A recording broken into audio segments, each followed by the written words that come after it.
One of the things I really enjoyed reading in your book is the connection to values, or as you call it, fuel, and one's needs, or as you refer to it as the essentials. So, could you tell us a little bit about what you've come to learn about the connection between a person's purpose or their why and their fuel and essentials?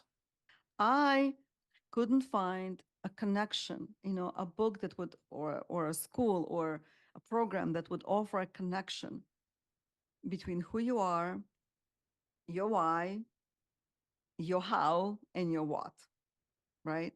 And so, um, like for instance, Simon Sinek, he wrote an amazing book, starting with why.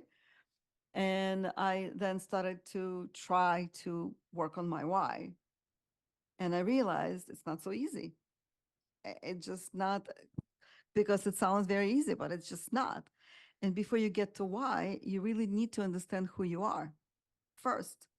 And so there are tons of books on helping you define who you are, and tons of books on personal branding, but none of them seem to connect the two. But they're like inseparable, and they need to be um, integrated within the same program. So the road to creating your why starts with who you are. And what you sell and what you do is the last step, actually. Your question, who you are, includes your fuels and your essentials. So a fuel is the value, but it's a very specific value. It's value that moves you to want to do something. Something also that is easy for you, relatively easy for you, because if it's easy for you, it means it's your thing. It means you're meant to do it. If it's easy, if you don't struggle to do it, it means you have a talent for it. Because I may want to do other things, like, I love art. I love looking at painting, but I can't really paint for nothing. Like I just, it's no, right?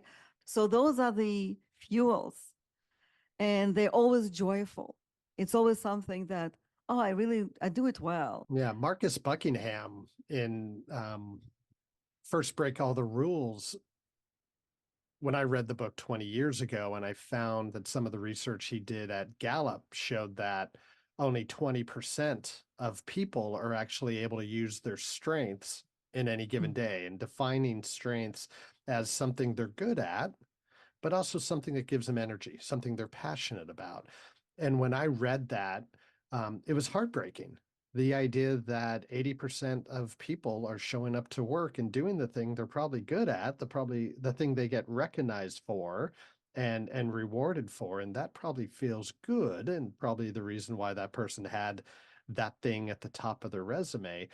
But if it's not the thing that gives them energy, then it's not a true strength, and it's not something that they, if they want to live a more fulfilled life or more purposeful life, they do need to remove that thing off the resume, and they do need to focus in that area of not only the thing that they're good at, but the thing that gives them strength, that gives them energy. And then when you combine it with the thing that, creates value in the world, that's needed in the world, that's in service of other people, now I think you're on your pathway to purpose. Exactly. And you use the exact phrase, perfect phrase, gives you energy. Like, so a fuel is something that gives you energy. Hmm. And an essential, we came up with that word essential to replace the word need, because there's just so many negative connotation with the word need, as like being needy, right? Mm-hmm. However, it's true though, because people who are not satisfying their needs slash essentials do show up as needy. And no one wants to be around a needy person. It's such a turn off. Yeah. Oh, Roger, please have me on your podcast. I really need it. I want it. When can I show up? Right? So you can't do that. It's just, it's bad. But it's going to happen. You're going to have that kind of show up if you don't take care of your needs slash essentials consciously. So again, it's about working with the coach, ideally, right? Because it's always quicker and quicker and easier and more effective to find what they are, to identify exactly what they are, and find positive ways to satisfy those needs, to satisfy those essentials. So for instance, I pretty early on, not that early, but in my 20s, I realized that my essential was getting attention. But my negative way of getting attention was being late. Like I was chronically late Hmm. to anything, and like everyone, it didn't matter what I was doing, who I was meeting, what it was. And of course, when you're late, everyone stops and pays attention to you. You're getting lots of attention. The attention is negative, but subconsciously, you don't differentiate. Hmm. So your subconscious doesn't know negative from positive. It just knows that it gets what it needs. And it needed attention. So it was getting what it wanted in its quickest way possible. So your subconscious will come up with the quickest way possible to get what you need, your essential. And when you identify what it is, that you can consciously come up with a healthy way of getting it done. So for people like me who need attention, maybe it's becoming an actress, an actor, creating your own show, becoming a speaker. So consciously thinking of ways to get attention in a healthy way. And so you asked me about the connection between fuels and essentials. If essential is not satisfied, you're just not going to have enough energy to be fluid with your fuels. You're gonna be, all your mind, body, all of your energy is going to be focused on satisfying those essentials because they are necessary for you to live. It's your emotional oxygen. Let me put it that way. And fuels is like when you were like already on the boat and you have your sails up and you're moving and you're enjoying, you're in your zone, right? So that expression, being in the zone, that's it. That's what you feel when you're exercising your fuels. But so that it takes growth, right? You have to, balance essentials and fuels. I really appreciate you walking me through that. And as you were, what I have noticed in these podcast conversations I've been having, there is a very specific connection between people's superhero powers and a need that they have. And oftentimes it's an unmet need that the superhero power started off as a way of addressing that need. And then with practice, with time, with experience, it becomes a superhero power. And then it becomes really meaningful when they are using that talent in the service of others, which I think we can draw, and you kind of just did that connection between the essential that you have for attention and using that, fulfilling that as an actor, fulfilling that as a teacher, and then finding, ooh, this teaching thing, this is really cool. And then getting, it probably, with a combination of the fuel, really lit that fire. And now with your class, with the workshops, with the instruction you do in creating other coaches, now you're in service of others.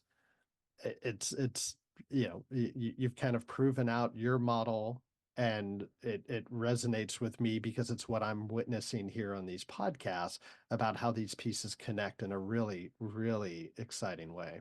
I had the opportunity to actually do a little brand work with a client a little over a year ago. And to prepare for that, I actually went and consumed a lot of materials about helping people create their brand. And I will say your approach where you're connecting it to purpose and connecting it to people's needs and values is unique. I didn't see that before. And so I wish I did, but now that I'm much better at being able to articulate that. But I actually played with it myself, and I came up with my own statement. Do you want to hear it? Yes, absolutely. Oh my goodness, it's exciting.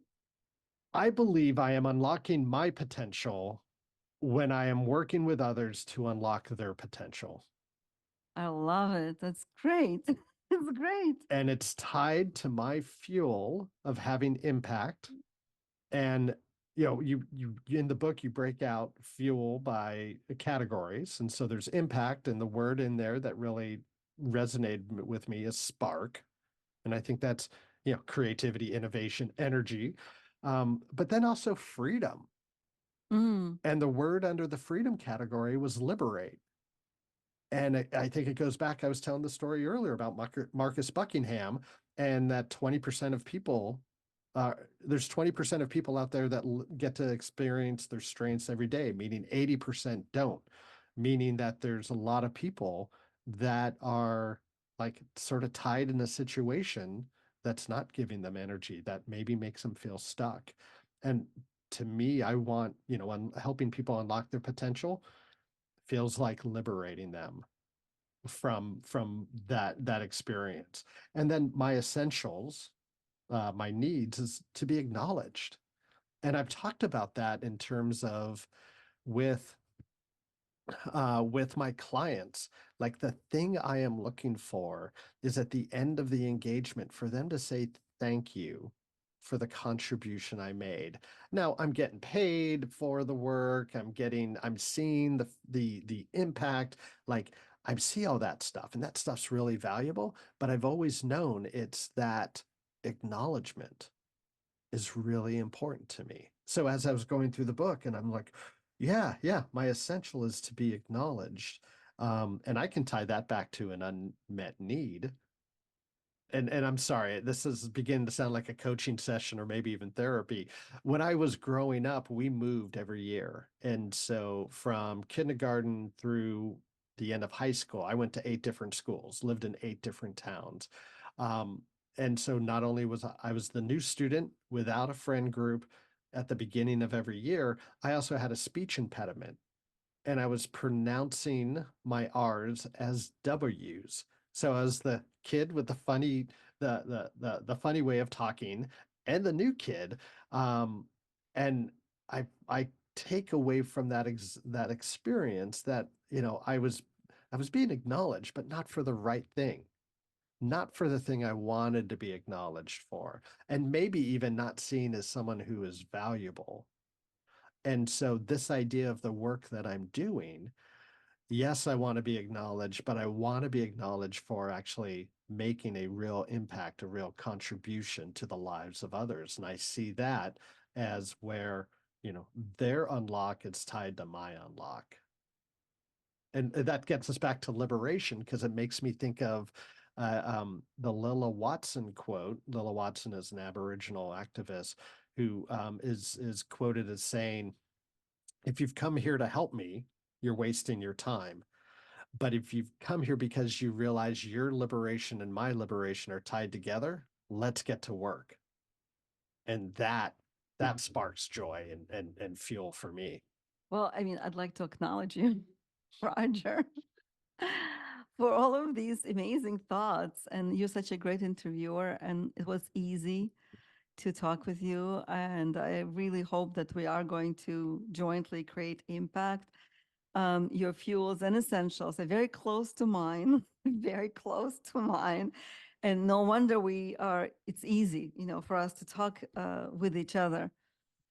And well, hey, for the audience, maybe you guys won't need a workshop. Maybe you'll be able to crack the code as easily as Roger did just by buying the book.